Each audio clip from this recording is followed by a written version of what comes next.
This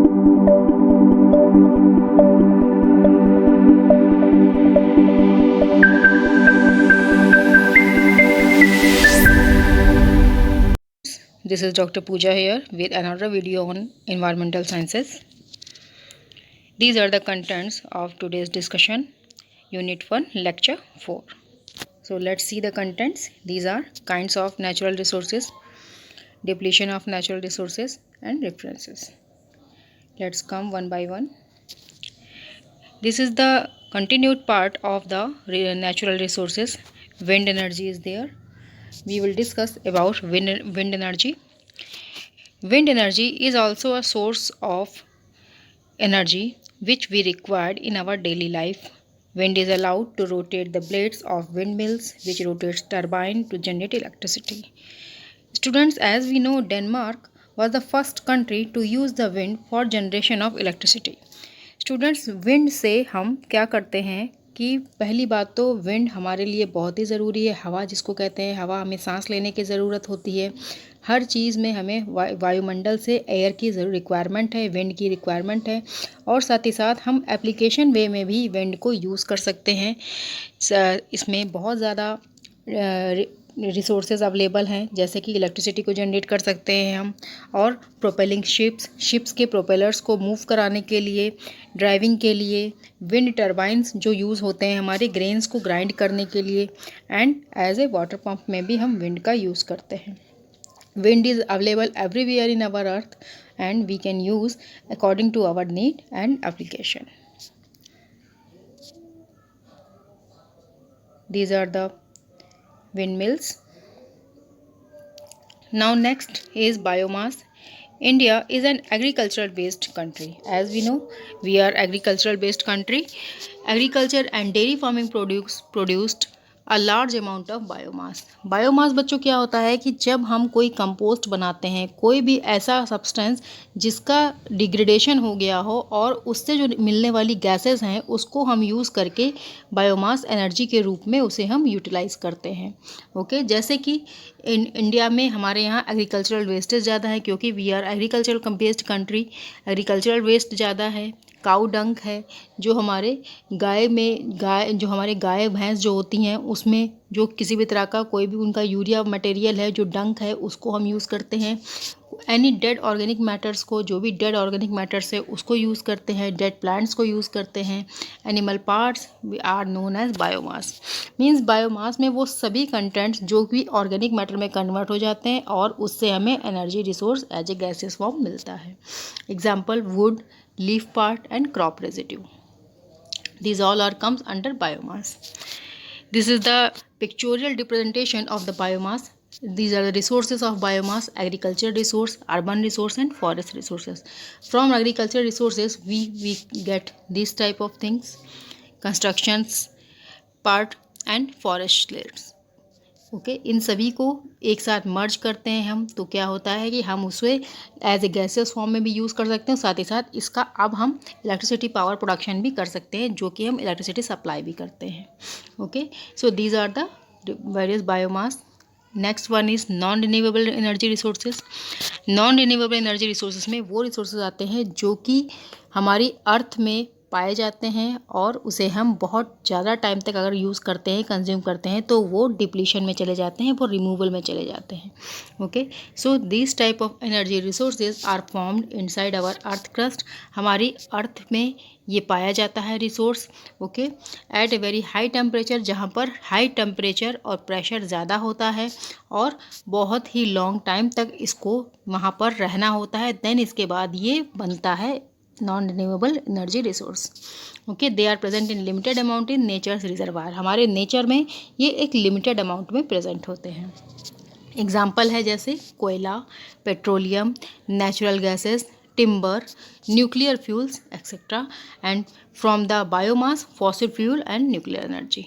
okay, these are all the non renewable energy resources. Then what is fossil fuel? Fossil fuel means जीवाश्म ईंधन। हिंदी में इसको कहते हैं बच्चों जीवाश्म ईंधन। Fossil fuel are found inside the earth crust where they have formed through heat and combustion. for forest waste and other organic matter which got buried due to earthquake and landslide. Fossil fuel में क्या होता है कि fossil fuel जो हमारी होती है उसमें ये हमारे अर्थ क्रस्ट पे पाया जाता है ये फ्यूल। और ये कैसे बनता है, हमारे वेस्ट जो हमारा फॉरेस्ट वेस्ट है, जो जंगलों में हमारे पेड़ पौधियाँ पौधे वगैरह पाए जाते हैं उनके वेस्ट से जो वो ख़राब हो जाते हैं, वो जो डिकम्पोज हो जाते हैं उससे, और बहुत से ऑर्गेनिक कंटेंट्स हैं उन सभी को मिला करके, जैसे अर्थक्वेक आता है, लैंडस्लाइड्स होती है, उसके थ्रू जो भी ऑर्गेनिक मैटर बाहर निकलता है अर्थ पे, वो सभी मिल करके फॉसिल फ्यूल बनाते हैं। ओके, जीवाश्म ईंधन। This is the various classification of fossil fuel. ये इसका क्लासिफिकेशन है। सॉलिड के फॉर्म में अगर कोई फॉसिल फ्यूल है तो वो उसे हम कोयला कहते हैं। लकड़ी से कोयला बनता है, काफ़ी दिनों तक ज़मीन में वो डंप रहता है तो वो कोयला बन जाता है। ओके, लिक्विड पेट्रोलियम, जो पेट्रोलियम ईंधन है हमारा। गैसियस नेचुरल गैसेज जैसे CNG, PNG etcetera. Okay, so these all are comes under the our fossil fuel. Like coal, कोयला जिसको हिंदी में कहते हैं कोयला, is the most abundantly found fossil fuel in the world. Contains carbon, इसमें carbon होता है, वाटर होता है, सल्फर होता है, नाइट्रोजन होता है, और 70% of total energy needs of the world इस पर डिपेंड करती है। ओके, ये फॉसिल फ्यूल है। कोयला एक तरह का हमारा जीवाश्म ईंधन है। इसमें कार्बन, वाटर, सल्फर, नाइट्रोजन होता है, और साथ ही साथ हमारे पूरे वर्ल्ड की 70% जो एनर्जी रिक्वायरमेंट है वो इसको फुलफिल करता है। Okay, it is used for cooking industry and thermal power plant.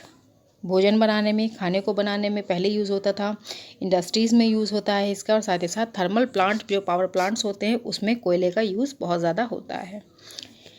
Next fossil fuel is petroleum.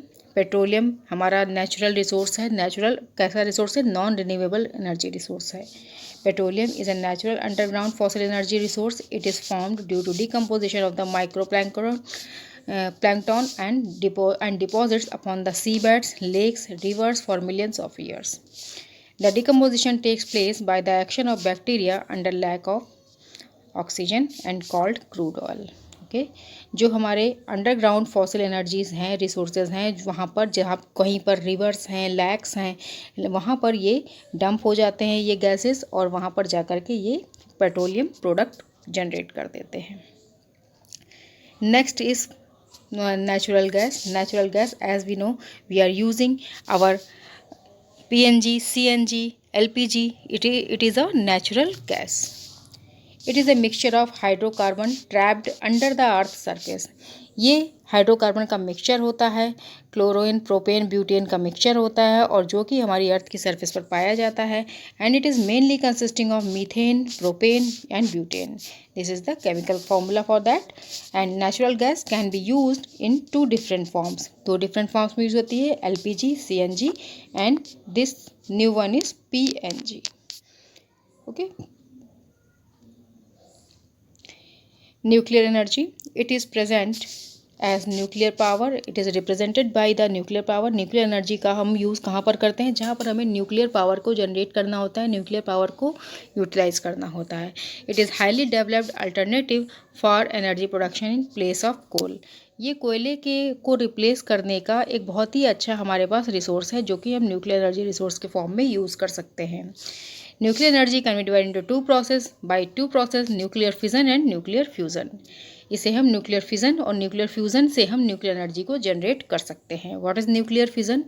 When the heavy nucleus on bombardment with the neutrons split into the lighter nuclei like barium and krypton release large amount of energy. 1 AMU of uranium-235 yield energy equal to the burning of 15 metric tons coal. Okay, जब neutron की को bombarding कराई जाती है target nucleus पे, तो neutron इसमें से निकलते हैं, फिशन प्रोडक्ट्स निकलते हैं, न्यूट्रॉन निकलते हैं, और इसमें से काफ़ी अमाउंट ऑफ एनर्जी रिलीज़ होती है, जो कि यूरेनियम-235 यील्ड्स के थ्रू हमें मिलती है। This is called nuclear fusion. And what is nuclear fusion? Nuclear fusion is a reaction in which 2 or more atomic nuclei comes close enough to form one more different atomic nuclei and subatomic particles.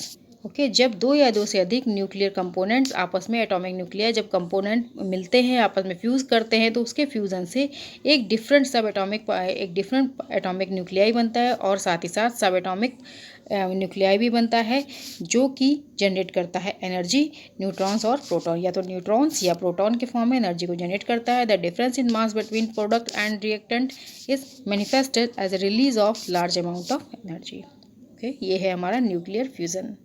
Nuclear fusion means दो nuclei जब आपस में add करते हैं तब वो energy production करते हैं by the formation of the new nuclei, that is known as nuclear fusion. And nuclear fission में क्या होता है, न्यूक्लियस जो हमारे पास है वो ऑलरेडी ब्रेक करता है via different bombarding of the barium और न्यूक्लियाइज। What is the importance of these all things in India? In India, there are still thousands of villages where darkness is not dispelled by the electricity. These villages, due to their remote location, are not likely to have access electricity supply from the grid from the very long time. In rural areas, domestic energy consumption, especially for cooking, constitutes and a significant part of energy demand. हमारे India में क्योंकि हम जानते हैं कि बहुत से लोग रूरल एरिया में अभी भी रह रहे हैं और उनके पास कोई भी एनर्जी रिसोर्स इस तरह का नहीं है कि वो अपनी लाइफ को ईजी कर सकें। दैट्स वाई ये जो हमारे पास एनर्जी रिसोर्स हैं, चाहे वो फूड एनर्जी हो, चाहे वो हमारे पास जितनी भी एनर्जी रिसोर्सेज हैं, वाटर रिसोर्स हैं, ये सभी एयर एनर्जी है, विंड एनर्जी है, न्यूक्लियर एनर्जी है, इन सभी एनर्जी रिसोर्स का काम यही है कि हमारी जो रूरल लाइफ है उसको ईजी किया जाए बाय प्रोवाइडिंग इलेक्ट्रिसिटी और any other mean for their good easy way of life.